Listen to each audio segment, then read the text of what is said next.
ദൈവനാമത്തിന് മഹത്വം ഉണ്ടാകട്ടെ.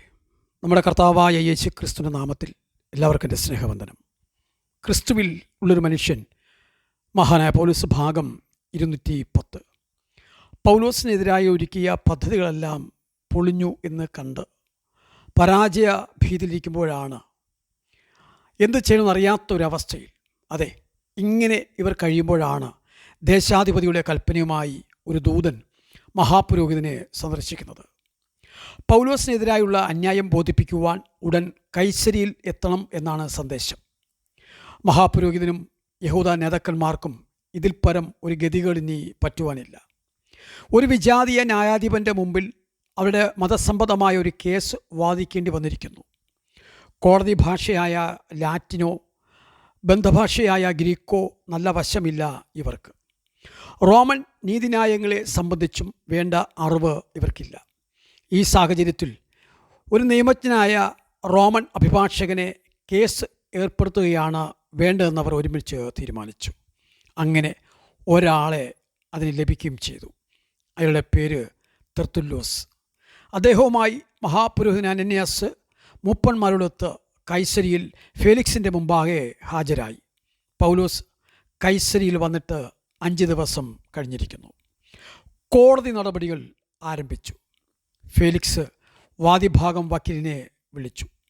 തെർത്തുല്ലോസ് റോമൻ പേരാണ്. ഇറ്റലിക്കാരനായ ഈ നിയമജ്ഞൻ നല്ല ലാറ്റിൻ ഭാഷയിൽ വാദിക്കുവാൻ അഗ്രഗണ്യനാണ്. അങ്ങനെ വാദം തുടങ്ങി. സത്യത്തെ അവഗണിച്ചുകൊണ്ട് ഫേലിക്സിനെ ഒരു പ്രൊഫഷണൽ മുഖസ്തുതിയിലൂടെ വളരെ അങ്ങ് ഉയർത്തിക്കൊണ്ട് എന്നിട്ട് തൻ്റെ വാദമുഖങ്ങൾ ഇങ്ങനെ നിരത്തിവെച്ചു. ആദ്യം പൗലോസിനെ, അതായത് പ്രതിയെപ്പറ്റിയുള്ള ചില വാക്കുകൾ. ഒന്ന്, പ്രതി ഒരു ബാധയും റോമൻ ലോകത്തിലുള്ള എല്ലാ യഹൂദന്മാരുടെയും ഇടയിൽ കലഹമുണ്ടാക്കുന്നവനും ആണ്. മറ്റൊന്ന്, നസ്രായ മതത്തിന് മുമ്പിൽ നിൽക്കുന്നവനും. എന്താണ് ഇനി ചെയ്ത കുറ്റം? അതെ, ദേവാലയം തീണ്ടിക്കുവാൻ ശ്രമിച്ചു. വളരെ തഴക്കം ചെന്ന ഒരു പ്രഭാഷണ ചാതുര്യമാണ് തെർത്തുല്ലോസ് പ്രകടിപ്പിച്ചത്. അന്യായത്തിലെ ആരോപണങ്ങൾ സമർത്ഥമായി മെനഞ്ഞെടുത്തതുമാണ്. ഒന്നാമത്തെ ആരോപണം ഏത് റോമൻ ന്യായാധിപതിയും ഗൗരവമായി തന്നെ എടുക്കും, പ്രത്യേകിച്ച് ഒരു മിലിറ്ററി പ്രൊവിൻസിലെ ന്യായാധിപൻ. റോമൻ സമാധാനത്തിനും അച്ചടക്കത്തിനും തുരങ്കം വയ്ക്കുന്ന ആരെയും വെച്ചു പുലർത്തുവാൻ സാധ്യമല്ല. കഠിന ശിക്ഷ തന്നെ കിട്ടും. രണ്ടാമത്തേത് അപകടകരമാകുന്നത് നസ്രായ മതം റോമൻ സംരക്ഷണം അറിയിക്കുന്നുവോ ഇല്ലയോ എന്ന ചോദ്യത്തിലെത്തുമ്പോഴാണ്.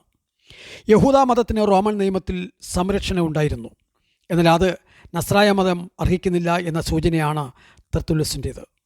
കൊരിന്തിൽ വെച്ച് ഗല്ലിയോൺ പൗലോസിൻ്റെ കാര്യത്തിൽ ഇടപെടാതിരുന്നതും സംരക്ഷണയ്ക്ക് അർഹമാണെന്നുള്ള വിധിയായി അന്ന് പരിഗണിക്കണമെന്നുള്ളതും ഓർക്കേണ്ടത് ഇപ്പോഴാണ്. എന്നാൽ ഇത് ഫെലിക്സിൻ്റെ വിവേചനാധികാരത്തിൽ വന്നു ചേർന്നിരിക്കുന്ന ഒരു കാര്യമായതുകൊണ്ട് ആ കാര്യത്തിലേക്ക് വീണ്ടും വരാം. മൂന്നാമത്തേത്, യഹൂദന്മാർക്ക് മതകാര്യങ്ങളിൽ തീർപ്പ് കൽപ്പിക്കുവാൻ കിട്ടിയിരിക്കുന്ന അവകാശത്തോട് ബന്ധപ്പെട്ടതാണ്. അതായത് ദേവാലയം തീണ്ടിച്ച സംഭവം. അങ്ങനെ തെളിഞ്ഞാൽ മരണശിക്ഷ നൽകാവുന്നതുമാണ്. എന്നാൽ ഏതു മരണശിക്ഷയും റോമൻ ഗവർണർ ശരിവയ്ക്കണമെന്നുള്ളത് മറ്റൊരു കാര്യം. തെർത്തുല്ലോസ് സഹസ്രാധിപനായിരുന്ന ലിസിയാസിനെതിരായും ആരോപണം ഉന്നയിക്കുകയുണ്ടായി. ന്യായപ്രമാണപ്രകാരം വിസ്തരിക്കുവാനും വധിക്കുവാനും ഞങ്ങൾക്കുള്ള സ്വാതന്ത്ര്യം ലിസിയാസ് നിഷേധിച്ചു എന്നുള്ളതാണ്. മറ്റൊന്ന്, ഞങ്ങൾ പിടിച്ച പ്രതിയെ ലിസിയാസ് ബലം പ്രയോഗിച്ച് പിടിച്ചുകൊണ്ടുപോയി എന്നുള്ളതും. ഈ വാദങ്ങൾ ലിസിയാസ് നേരത്തെ തന്നെ പ്രതീക്ഷിച്ചിരുന്നതുകൊണ്ടാണ് അദ്ദേഹം ആ പഴുതുകൾ അടച്ചുകൊണ്ട് താൻ ആ കത്ത് ഇങ്ങനെ എഴുതിയിരുന്നതും. അതെ, യഹൂദന്മാർ പ്രതിയെ വിസ്തരിച്ച് വിധി പറയാതെ പിടിച്ചു കൊല്ലുവാൻ ഭാവിച്ചതാണ് സഹസ്രാധിപൻ അന്ന് കണ്ടത്. അപ്പോൾ അതൊരു പൊതുജനബഹളമായിരുന്നു എന്നുള്ളതും ഒരു മിലിറ്ററി അധികാരിക്ക് അത് അനുവദിക്കുവാൻ പറ്റുകയില്ല എന്നുള്ളതും സഹസ്രാധിപൻ തൻ്റെ കടമ നിർവഹിക്കുക മാത്രമാണ് ചെയ്തതെന്നും അവിടെ രേഖപ്പെടുത്തിയിരുന്നു. മാത്രമല്ല, പ്രതി സാധാരണക്കാരനല്ല, റോമാ പൗരനാണ്. അതുകൊണ്ട് സവിശേഷ സംരക്ഷണം ആവശ്യമുള്ള ഒരു വ്യക്തി തന്നെയായിരുന്നു. അതുപോലെ പ്രതിക്ക് എതിരായ ആരോപണങ്ങൾ മതപ്രമാണങ്ങൾ സംബന്ധിച്ചുള്ളവ മാത്രമായിരുന്നു. മരണത്തിനോ ബന്ധനത്തിനോ പര്യാപ്തമായ കുറ്റമൊന്നും പ്രതി ചെയ്തിട്ടില്ല. ഇങ്ങനെയായിരുന്നു ഫെലിക്സ് കത്തിൽ രേഖപ്പെടുത്തിയിരുന്നത്. തുടർന്ന് അർദ്ധഭാഗത്തേക്ക് വരാം. ദൈവം അനുഗ്രഹിക്കട്ടെ.